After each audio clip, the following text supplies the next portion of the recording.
Λοιπόν, παρότι αυτό το βίντεο το σηκώνουμε κανονικά για το Facebook, θέλω να τα αφιερώσω στον Αντρέα το Στελάτο.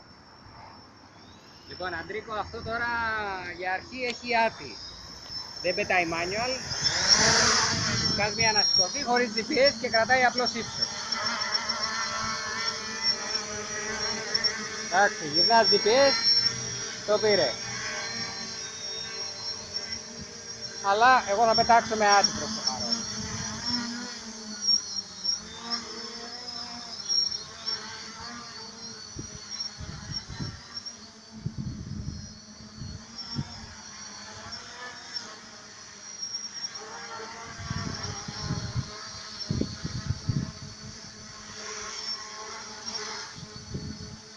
Γενικότερα είναι αρκετά σταθερό όπως βλέπεις και έχει αεράκι εδώ σήμερα.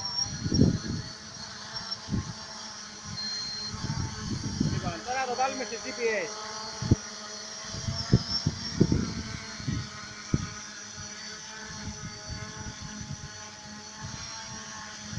Εντάξει, δεν είναι ότι δεν έχει αέρα, εδώ έχει 3 μποφόρ σήμερα, εντάξει, αλλά είναι κομπλέ, όπως το βλέπεις είναι αρκετά χαλαρό και ήρεμο.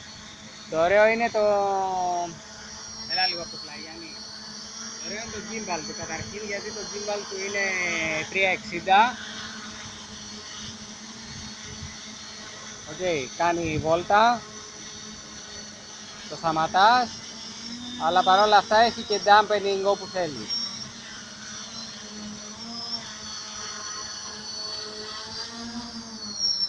Εντάξει, νομίζω ότι φτάνει το βίντεο. Μάλλον κάτσε να το προσγειώσω να το δεις. Λοιπόν, και προσγειώνεσαι με GPS.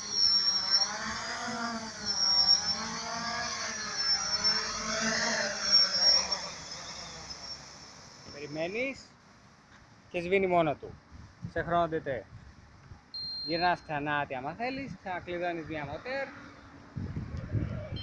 Άμα γουστάρεις, το βάζεις και GPS απευθείας για να μπορέσεις λίγο... Κάτσε, δεν το απασφάλισα εντελώς. Ok, thank you.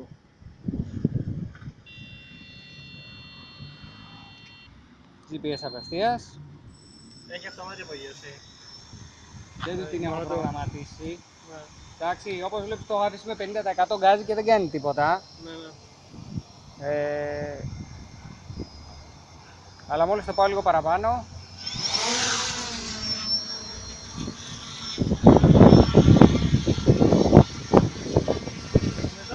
GPS το 50 για να κρατήσεις σταθερό ύψος. Γιάννη, νομίζω ότι